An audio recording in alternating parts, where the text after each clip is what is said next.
Pagbasa mula sa aklat ni Propeta Isaías. Ikaw, Assyria, ang gagamitin kong pamalo, ang tungkod ng aking pagkapuot. Isusugo ko siya laban sa isang bayang walang Diyos, isang bayang kinapopuotan ko, upang ito'y wasakin at samsaman ng lahat ng yaman at tapakang parang putik sa lansangan. Ngunit hindi ganito ang binabalak ng hari ng Assyria. Wala nga ito sa isipan niya. Ang layunin niya'y wasakin ang maraming bansa.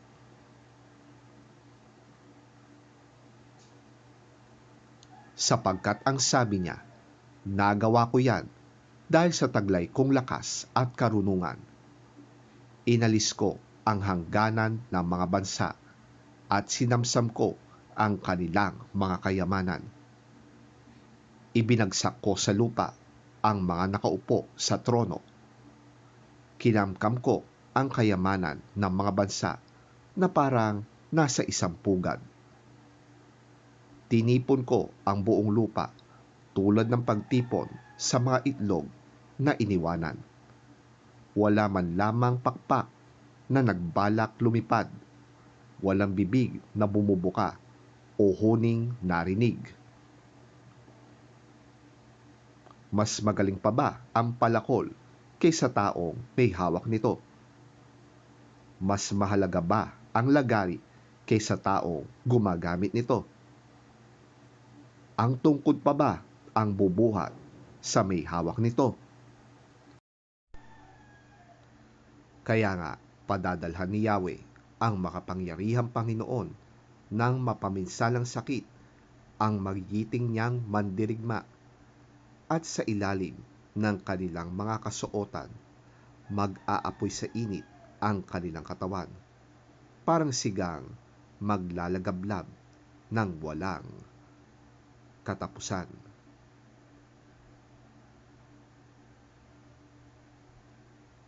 Ang salita ng Diyos. Salamat sa Diyos. Ang mabuting balita ng Panginoon ayon kay San Mateo. Papuri sa iyo, Panginoon. Nang panahong iyo'y sinabi ni Jesus, Ama, Panginoon ng langit at lupa, salamat sa iyo sapagkat inilihim mo ang mga bagay na ito sa marurunong at matatalino at inihayag mo naman sa mga may kaloobang tulad ng sa bata. Oo, Ama, sapagkat ganoon ang nais mo. Ibinigay na sa akin ng aking Ama ang lahat ng bagay. Walang nakakakilala sa anak kundi ang Ama, at walang nakakakilala sa Ama kundi ang anak at ang mga pinili ng anak na pagpahayagan niya.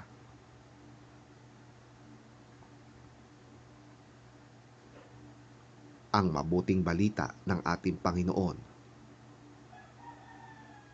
Pinupuri ka namin, Panginoong Hesukristo.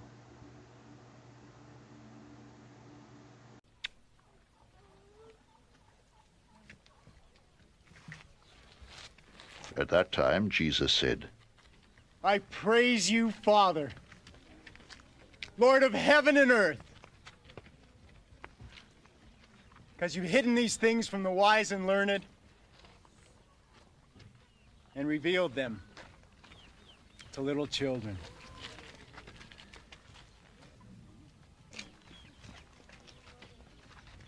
Yes, Father, for this was your good pleasure.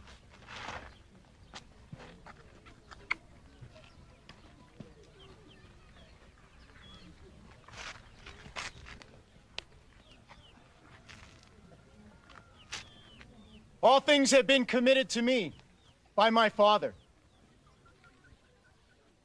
No one knows the Son except the Father, and no one knows the Father except the Son, and those to whom the Son chooses to reveal him.